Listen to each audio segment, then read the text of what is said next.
안녕하세요. 보험금 팔례방입니다. 혈중 알코올 농도 0.144%로 음주 후 여관에서 치사 농도의 졸피된 성분과 독성 농도의 알프라졸람을 과다 복용하여 사망한 경우 자살 동기, 유서가 없다면 자살 사망 보험금은 부책인지 여부에 대하여 서울중앙지법 2020 가단 5137388호 토대로 명확히 살펴보도록 하겠습니다. 기초사실,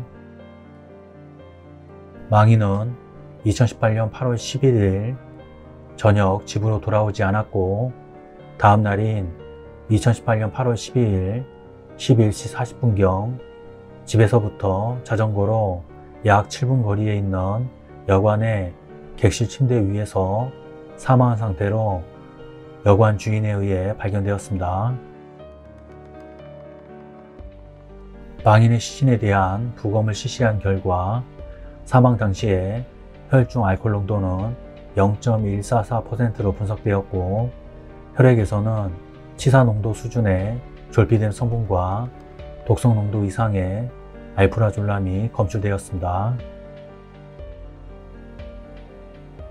재판부의 판단, 쟁점, 피보험자가 심신상실 등으로 자유로운 의사결정을 할 수 없는 상태에서 자신을 해친 경우에 해당하는지 여부, 망인은 자유로운 의사결정을 할 수 없는 상태에서 의도치 않게 수면제를 과다 복용하여 사망에 이른 것으로 보입니다. 상세한 이유는 다음과 같습니다. 망인은 사망 전날 옛 직장 동료들과 만나 모임을 갖는 등 평범한 시간을 보냈고 자살암시성 유서를 남기지도 않았습니다. 비록 망인이 불면증뿐만 아니라 다소간의 고혈압, 알코올 중독, 우울증 등을 겪고 있기는 하였으나 일상적인 생활이 불가능한 수준은 아니었고 그 무렵 삶에 대한 애착을 잃을 정도의 특별한 동기가 있었다고 밝혀진 바도 전혀 없습니다. 망인은 이미 술을 마신 상태에서 2종의 수면제를 정량 이상으로 복용한 후 외출하였으므로 약물들의 상호작용에 의해 블랙아웃에 빠졌을 개연성이 있습니다.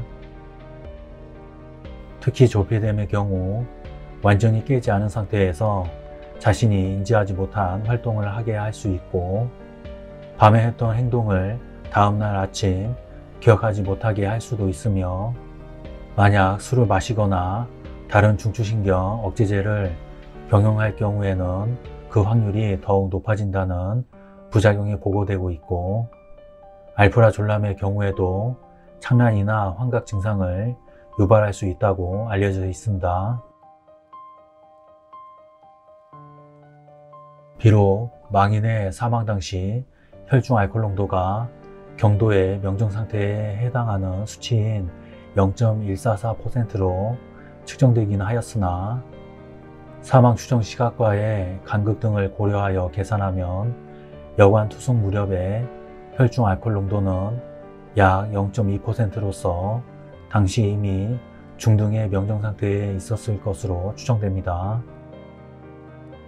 망인의 주량 등에 비추어 위 수치는 일반적으로 망인의 판단력을 크게 저해하지 않을 정도일 가능성도 있으나 이날에는 특별히 정량을 초과하는 2종의 수면제와 알코올 성분이 상호작용을 일으켜 그의 정신상태에 훨씬 큰 영향을 미쳤을 것입니다. 스틸록스나 자낙스는 원래 1일 1포만 복용해야 하지만 망인은 위 수면제들을 이미 오랜 기간 복용해 온 탓에 내성이 생겨 2포를 다 복용하곤 하였습니다. 따라서 만약 망인이 자살을 의도하였더라면 처음부터 2포를 초과하는 과량의 수면제를 복용한 후 외출을 하든지 아니면 약통을 가지고 나가서 한꺼번에 많은 양을 복용하는 것이 상식적입니다. 그러나 망인은 평소처럼 두포만 복용한 뒤 자전거를 타고 오겠다며 외출하였습니다. 또한 만약 처음부터 자살을 마음먹고 약통을 챙겨서 나갔던 것이라면 이를 곧 실행할 수 있었을 것임에도 망인은 외출한 지 약 4시간 30분이 지나서야 집에서 7분 거리에 있는 여관에 투숙하였고 그 사이에 주변인들과의 끝인사나 신변 정리 등 자살을 앞둔 행동을 하였다는 사정도 찾을 수 없습니다. 한편 망인이 외출한 후에야 비로소 자살 의사를 갖게 되어 방황하다가 여관에 투숙하여 이를 실행에 옮겼을 경우를 상정하여 볼 수는 있겠으나 그러한 결심을 할 만한 정황이 전혀 드러나지 않을 뿐만 아니라 이처럼 갑자기 자살을 실행한다는 것 자체가 자유로운 의사결정 능력이 없는 상태에서의 우발적 행위에 해당할 여지가 큽니다. 불리한 사실 내지 사정. 한편 피고는 망인이 고의로 자살하였다는 주장 사실의 근거로서 망인은 스틸록스와 자낙스를 장기간 복용하여 왔으므로 그 복용법을 지키는 것이 습관화되어 있었을 것임에도 치사량을 한 번에 복용한 점, 사망 당시는 여름철로서 19시 30분은 해가 지지 않은 이른 시간이므로 숙면을 취하기 위하여 수면제를 과다 복용할 만한 동기가 크지 않았을 것인 점, 원고는 망인이 수면제를 2봉지씩 먹고 외출한 후 약 10분이 지나자 바로 실종신고를 하였는 바, 그 무렵 망인에게서는 이미 주변인들이 인지할 정도의 자살 충동이 발현되고 있었기 때문이라고 보이는 점, 휴대전화는 두고 가면서 약통은 가지고 나간 점, 굳이 집 근처에 여관에 투숙한 것도 비상식적이며 여관 주인에게도 깨우지 말라고 이야기한 점 등을 제시하고 있습니다. 유리한 사실 내지 사정. 그러나 한편 망인은 정량을 넘는 2종의 수면제와 알코올 성분의 상호작용 때문에 블랙아웃에 빠지는 바람에 복용법을 준수하지 못하였을 가능성이 얼마든지 있는 점,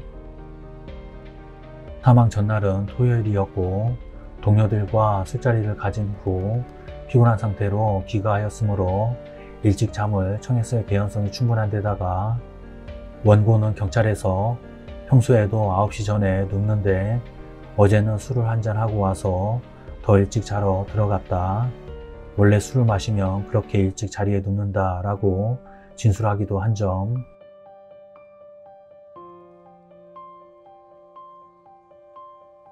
원고는 망인이 집에서 나간 다음 날 오전 11시 47분경 실종신고를 하였는 바, 망인의 외출 후 10분이 지나 신고를 하였다는 것은 현장 감시 결과 보고서에 잘못 기재된 내용으로서 사실이 아닌 점, 망인은 구체적인 목적지가 있어서 나간 것이 아니라 잠이 안 오니 자전거로 한 바퀴 돌고 오겠다라고 하면서 나갔고, 평소 항상 약통을 소지하고 다녔을 뿐만 아니라 당시에도 잠이 오지 않아 고통스러워하고 있었으므로 휴대전화는 두고 가면서 약통은 가지고 나갔다고 하여 이상하다고 보기 어려운 점, 망인은 당시 약기운에 술기운이 겹친 상황이었을 것이므로 집까지 오긴 힘든 상황에서 눈앞에 보이는 여관에 들어갔고 다음날 출근 등의 부담도 없으므로 잠을 깊게 자기 위해 여관 주인에게 깨우지 말라고 이야기하였을 가능성이 충분한 점 등에 비추어 피고가 제시한 위 근거들만으로는 망인이 약물 과다 복용 당시 자유로운 의사결정 능력을 상실한 상태에 있었다는 위 나항의 인정을 뒤집기 부족하고, 달리 망인이 자살을 하였다고 인정할 증거가 없습니다. 결론적으로 보험회사는 보험 수익자에게 상해 사망 보험금을 지급할 의무가 있습니다. 마치겠습니다. 긴 시간 시청해주신 점 고맙습니다.